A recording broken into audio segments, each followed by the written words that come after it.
Selamat pagi semuanya. Happy Sunday. Senang bisa bertemu dengan kalian.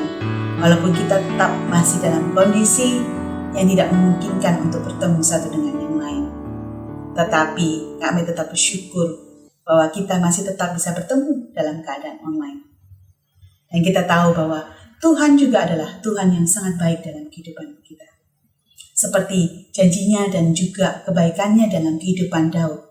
Begitu pula juga dalam kehidupan kita. Mari pada pagi hari ini kita sama-sama mau untuk memuji dan memuliakan nama Tuhan kita. Haleluya! Adalah baik menyanyikan kebaikan Tuhan, meninggikan Yesus Tuhan.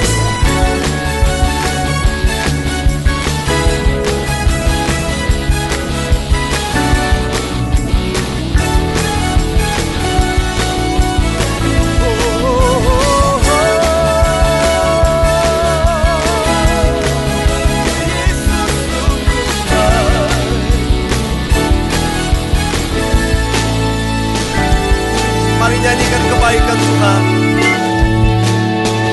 Dia mati bagiku, Dia bangkit bagiku, ya Tuhan Allah penyelamatku.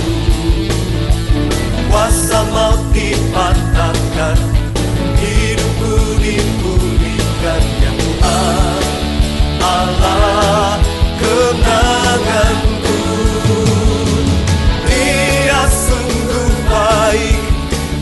Dia sangat baik, Yesus, Dia baik bagiku. Dia sungguh baik, Dia sangat baik, Yesus, Dia baik bagiku. Dia ada di dalamku, bergerak di hidupku, ya Tuhan Allah kekuatanku. Ya penuhi hatiku dengan kuasa kasih-Nya, ya Tuhan Allah kemenanganku. Dia sungguh baik, Dia sungguh baik, Dia sangat baik, Yesus, Dia baik bagi.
Mari kita berdoa. Tuhan, pagi hari ini kami datang ke hadirat-Mu, Tuhan. Engkau adalah Allah yang sangat baik, Tuhan. Begitu banyak kebaikan-Mu dalam kehidupan kami. Kami tidak bisa menghitung satu persatu, tapi kami bisa mengucap syukur atas apa yang Engkau berikan pada kami. Pada pagi hari ini kami juga memohon ampun atas apa yang telah kami lakukan, Tuhan. Tuhan, pada saat kami berdosa, Engkau sudah mengampuni kami. Itu adalah hal yang begitu besar kasih-Mu kepada kami. Hal itu menunjukkan bagaimana Engkau mengasihi setiap dari kami, Tuhan. Kami tidak perlu melakukan apa-apa. Engkau sudah memberikan kepada kami. Tuhan, sebagai rasa syukur kami, Tuhan, biarlah kami memberikan yang terbaik untuk Engkau. Terima kasih, Tuhan, yang serahkan semuanya ke dalam tangan saja. Dalam nama Tuhan Yesus kami berdoa dan mengucap syukur. Amin. Adik-adik, janji Tuhan atau kata-kata Tuhan adalah sesuatu hal yang kita bisa untuk pegang dan simpan dalam hati kita. Tuhan tidak pernah mengingkari janjinya. Dan satu janji yang Tuhan berikan pada kita adalah Dia akan terus menggenggam tangan kita. Dalam situasi apapun, dalam kondisi apapun, dalam segala hal yang kita lalui dalam kehidupan, Dia akan terus beserta dengan kita.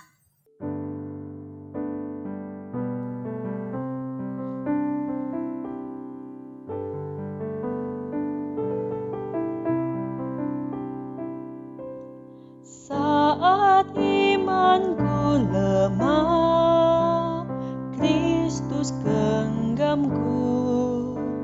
Saat godaan datang, Dia menggenggamku. Saat ku tak berdaya lewati hidup, meski kasih-Ku pudar, Dia terus genggamku. Dia menggenggamku, Dia menggenggamku. Kristus mengasihiku, Dia menggenggamku.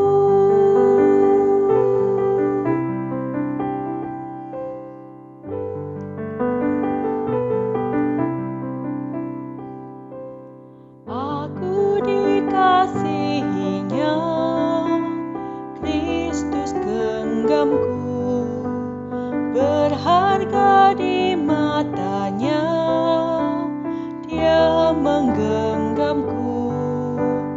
Ku tak akan terhilang, itu janjinya, karena ku telah ditebus, Dia terus genggamku. Dia menggenggamku, Dia menggenggamku. Kristus mengasihiku, Dia menggenggamku.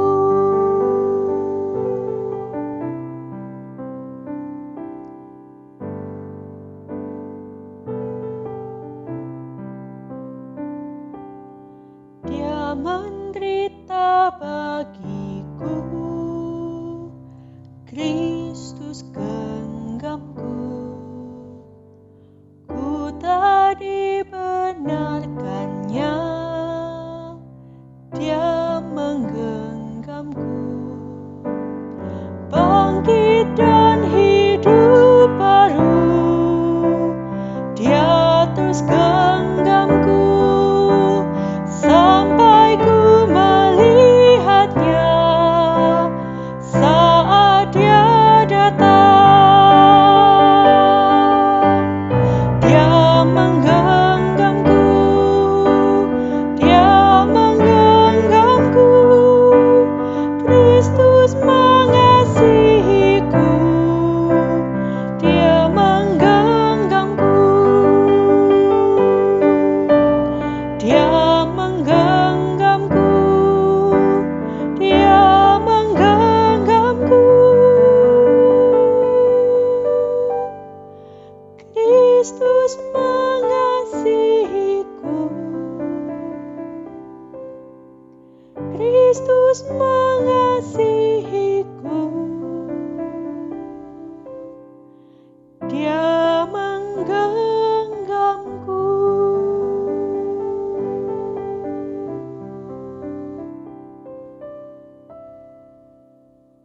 Mari kita berdoa.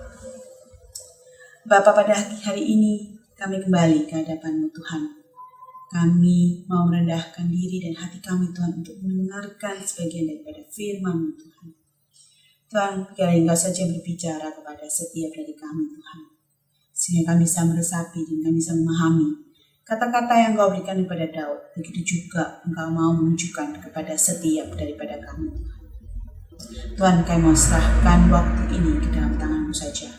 Dalam nama Tuhan Yesus kami berdoa dan mengucap syukur. Amin. Kita minggu lalu belajar apa adik-adik? Ingat nggak?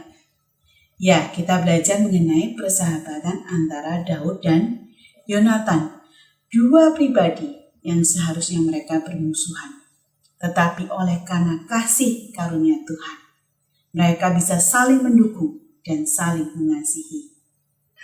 Kalau kita lihat kebalikan daripada persahabatan antara Daud dan Yonatan, hubungan antara Daud dan Saul diwarnai dengan iri, benci, dan dengki. Kita lihat ya, itu dicatat di 1 Samuel 18 ayat 6 sampai 9. Mari sama-sama kita baca.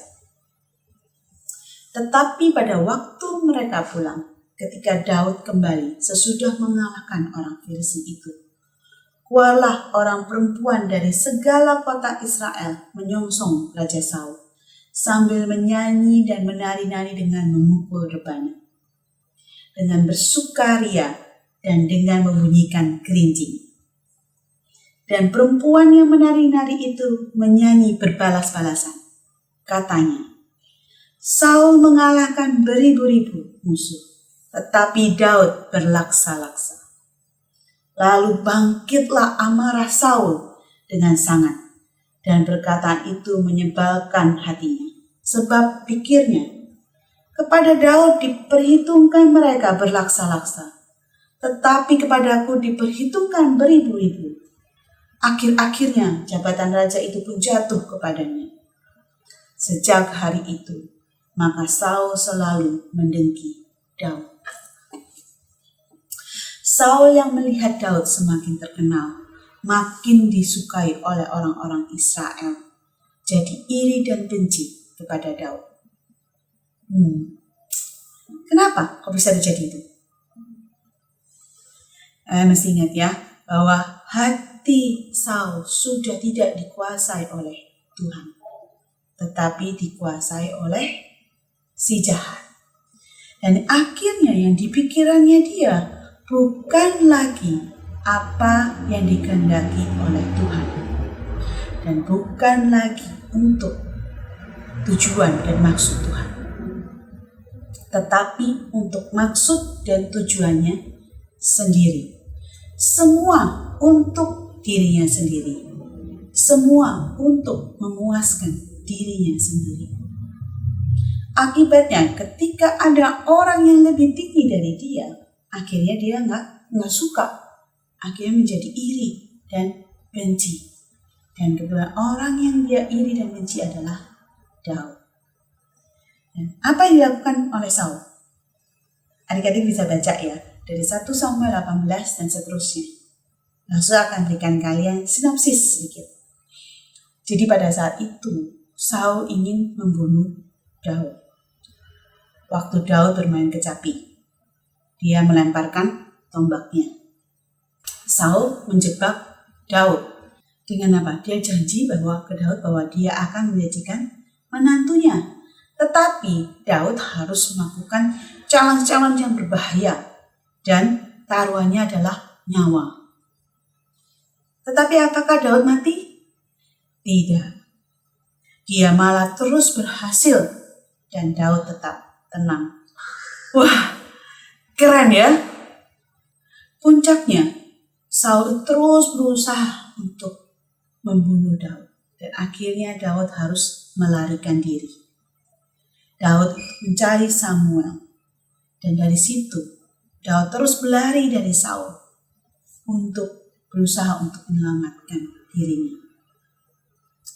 Gimana ceritanya Daud dalam pelarian? Nah, ini ada narasumber. orang yang dalam yang akan bercerita kepada kita. Mari kita dengarkan. Silakan keluar, sudah aman.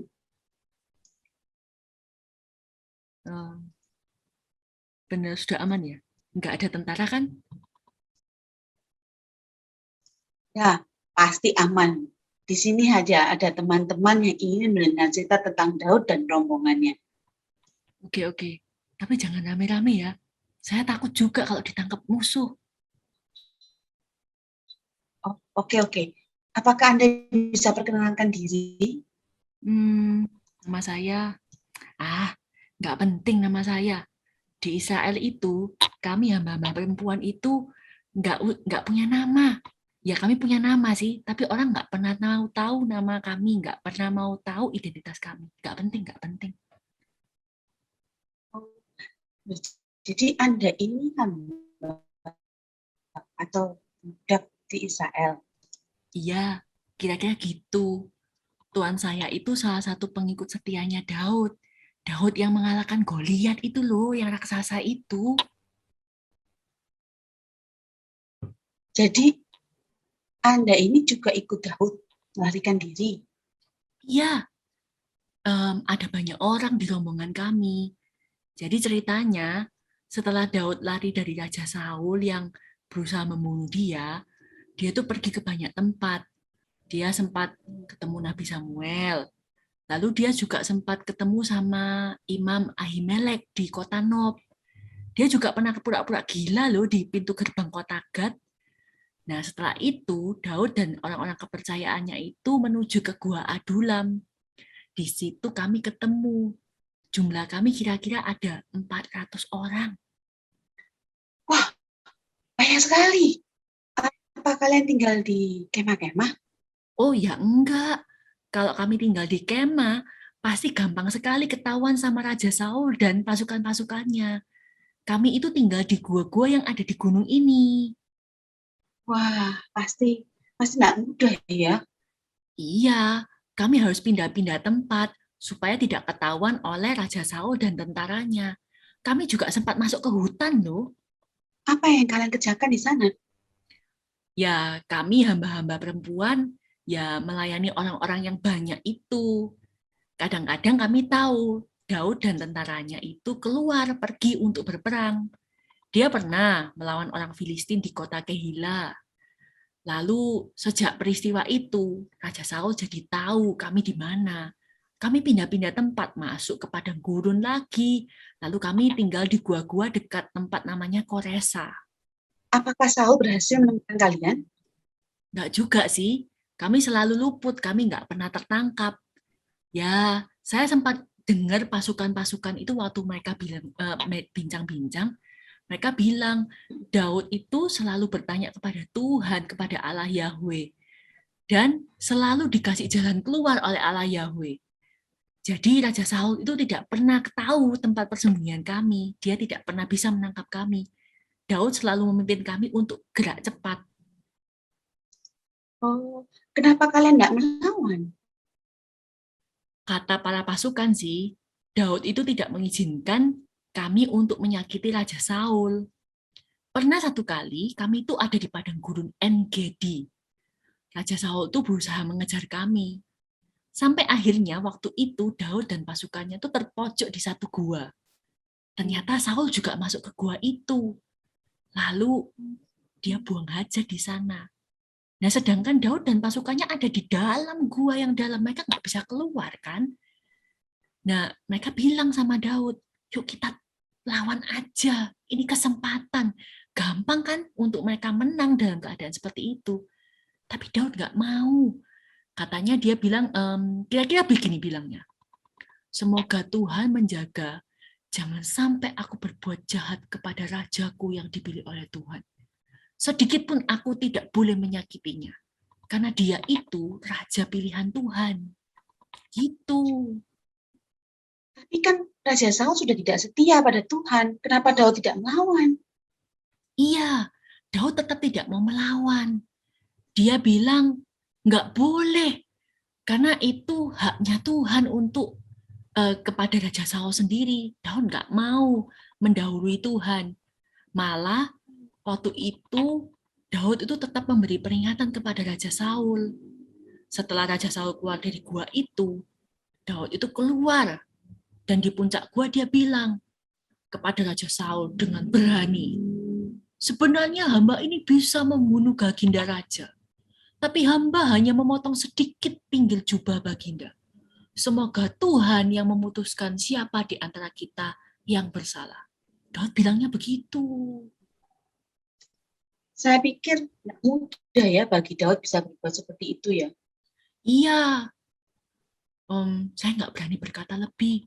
Hamba ini nggak berani ngomong banyak-banyak. Tapi sebenarnya ya, kami semua, termasuk diri hamba sendiri itu nggak tega kalau Daud itu diperlakukan seperti itu. Daud itu selalu membela kami. Dia tuh berbuat yang benar, tapi dia diperlakukan jahat seperti ini. Iya, benar. Kalau tadi dengar dari perkataannya, saya juga bisa lihat bahwa Daud ini sangat taat kepada Tuhan. Dia tidak takut kepada manusia. Dia hanya ingin hidup benar di hadapan Tuhan. Wah, saya berharap pengajaran berhenti sampai di NGD dan Saul benar-benar sadar akan kesalahannya. Oh, maaf. Tapi pelarian kami itu masih berlanjut. Kami masih pergi ke banyak tempat yang lain. Oh ya? Apa Saul nggak takut? Lalu pulang ke rumah Ya, atas kejadian tadi? ya memang beberapa pasukan tuh bilang Saul dan pasukannya akhirnya pulang ke rumah. Nggak mengejar kami lagi setelah peristiwa yang di gua itu. Tapi kami tetap berpindah-pindah. Kami tetap bersembunyi di gunung-gunung. Nah, satu kali kami bersembunyi di gunung namanya Gunung Hakila. Ada orang-orang di daerah sana itu bilang kepada Saul, Daud dan pasukannya, rombongannya bersembunyi di sana. Nah, malam itu saya tuh lagi nggak bisa tidur. Lalu saya dengar seorang pasukan tuh bilang begini, Saul membawa 3.000 pasukan menangkap kita. Wah, saya juga ikut ketakutan. Kami ada di situ banyak perempuan dan anak-anak. Saul bawa 3.000 pasukan, bayangkan. Iya. Wah, apakah akhirnya rombongan kalian tertangkap? Enggak juga sih. Malam itu setelah dapat kabar, Daud itu membawa beberapa orang kepercayaannya masuk ke perkemahan Raja Saul. Nah, ini yang aneh. Kan tentara itu harus berjaga-jaga. Mereka semua tidur. Nggak ada yang berjaga-jaga. Sampai Daud dan orang-orangnya itu berhasil masuk ke kemah Saul yang ada di tengah-tengah perkemahan. Di sekitar kemahnya Saul itu ada panglimanya, ada tentara yang hebat-hebat itu. Mereka ada di sana, tapi semuanya tidur. Jadi akhirnya Daud mengalahkan Saul. Masa nggak ngerti juga sampai sekarang. Daud itu nggak bakal menyakiti Raja Saul.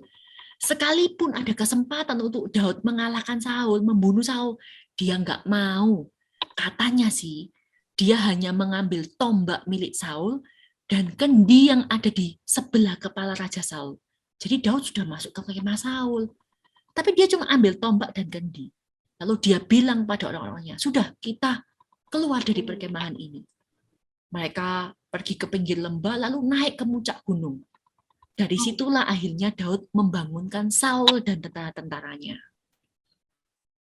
Jadi mereka semua itu tetap tidur. Tidak ada yang terbangun waktu Daud sama pasukannya masuk ke sana. Iya, begitu yang diceritakan kepada kami. Nah, itu pasti pekerjaan Tuhan. Nggak mungkin kan pasukan yang hebat 3.000 orang itu sampai bisa lengah dan tertidur kan? Terus bagaimana kelanjutannya? Nah, dari puncak gunung itu, Daud itu berseru kepada Raja Saul. Baginda Raja Saul, mengapa Baginda itu terus mengejar-ngejar hamba? Apa sih kesalahan hamba ini? Apa gunanya Raja Israel datang membunuh seekor kutu seperti hamba ini? Apa gunanya Raja memburu hamba seperti orang memburu ayam hutan? Gitu si Daud bilangnya kepada Raja Saul. Wah, saya bisa merasakan Daud sepertinya juga lelah ya. Tapi dia tetap memilih untuk tetap taat kepada Allah. Dia percaya bahwa Allah Yahweh tidak meninggalkan dia sendiri. Tugasnya adalah bertindak benar sesuai dengan apa yang Tuhan perintahkan. Iya, Daud tidak pernah asal memakai kesempatan. Saya selalu dengar nih pasukan-pasukan bilang, Daud itu selalu minta pimpinan dari Allah. Dia tuh nggak pernah bertindak hanya karena pasukan-pasukannya tuh atau orang-orang lain menyuruh dia bertindak. Dia selalu tanya kepada Allah, bagaimana harus bertindak. Wah, Daud ini luar biasa. Dia itu sebagai buronan, dikejar-kejar Raja Saul. Hidupnya itu pasti sulit. Apalagi rombongannya banyak. Harus pindah dari tempat satu ke tempat lain, terus sembunyi. Wah, terima kasih ya ceritanya. Ya, sama-sama. Maafkan ya, saya harus segera kembali ke gua. Saya juga takut kalau ada tentara musuh. Kiranya Allah juga memberkati Anda semuanya ya. Oke, terima kasih banyak ya. Adik-adik, kalau kita lihat perjalanan hidup Daud, perjalanannya hidupnya susah ya. Sebagai seorang pahlawan perang, sebagai seorang yang diurapi oleh Tuhan, perjalanannya sangat sulit. Berpindah dari gunung ke padang gurun ke hutan. Tetapi dia tetap taat dan setia kepada Tuhan. Karena Daud tahu bahwa hidupnya boleh saja semakin berat, tetapi janji Tuhan yang memegang dia erat. Bagaimana dengan kita? Akhir-akhir ini mungkin hidup kita tidaklah mudah. Semakin lama dengan corona yang tidak berakhir, semakin susah. Begitu juga mungkin dengan orang tua kalian yang ada di rumah. Tiap hari selalu aja ada tantangan baru. Tetapi tiap pagi ada janji Tuhan yang tidak pernah berubah. Bahwa Dia akan terus memegang kita. Seperti aha kita pada pagi hari ini yang diambil dari Mazmur 18 ayat 31. Adapun Allah jalannya sempurna. Janji Tuhan adalah murni. Dia menjadi perisai bagi semua orang yang berlindung padanya.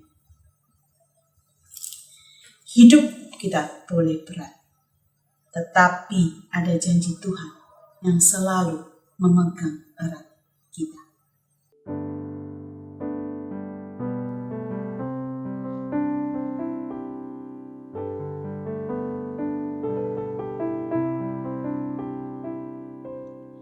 Saat imanku lemah, Kristus genggamku.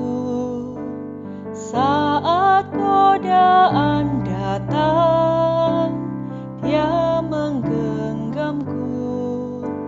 Saat ku tak berdaya lewati hidup, meski kasihku pudar, Dia terus genggamku.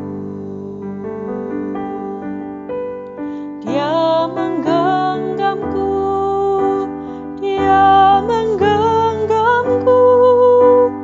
Kristus mengasihiku, Dia menggenggamku.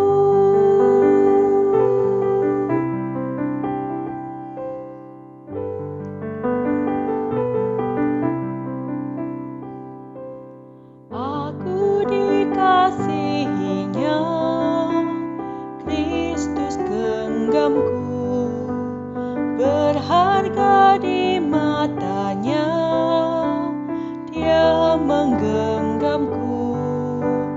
Ku tak akan terhilang, itu janjinya, karena ku telah ditebus, Dia terus genggamku.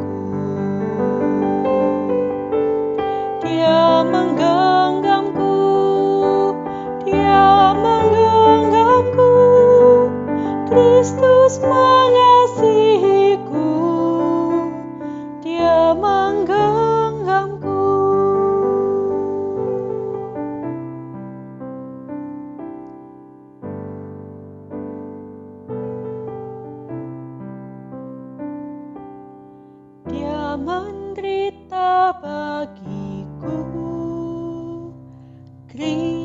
terus genggamku.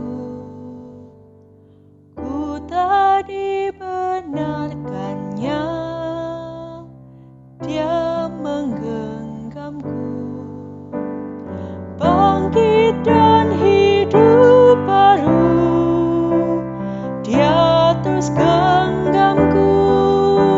Sampai ku melihatnya saat Dia datang.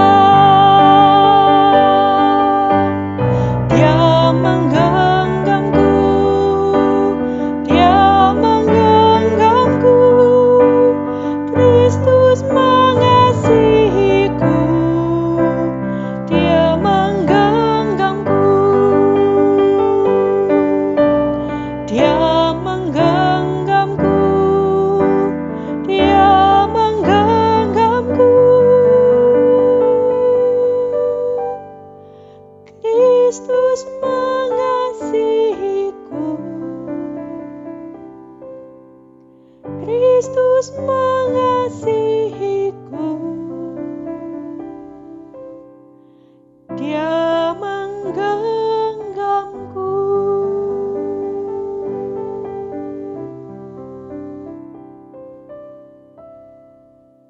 Mari kita berdoa. Tuhan, kami belajar dari Daud bagaimana sebagai seorang yang sudah diurapi oleh Engkau, hidupnya pun tidak mudah. Dia harus mengalami begitu banyak tantangan dalam kehidupannya dia. Tetapi dia tetap setia dan taat kepada Engkau. Karena dia tahu bahwa janji-Mu tidak akan pernah berubah. Engkau akan tetap setia kepada dia. Begitu juga Engkau tetap setia kepada setiap dari kami. Tuhan, biarlah pada saat ini kami hanya berserah dan memegang janji-Mu Tuhan untuk kami melangkah dan berjalan dalam kehidupan kami Tuhan. Sekali lagi Tuhan, kami serahkan semuanya ke dalam tangan-Mu saja. Dalam nama-Mu kami berdoa. Amin. Sekali lagi, dalam situasi apapun, dalam kondisi apapun, ingat akan janji Tuhan yang akan selalu beserta dengan kita. Adik-adik, stay healthy, be blessing for others, and God bless you. Sampai ketemu minggu depan. Bye.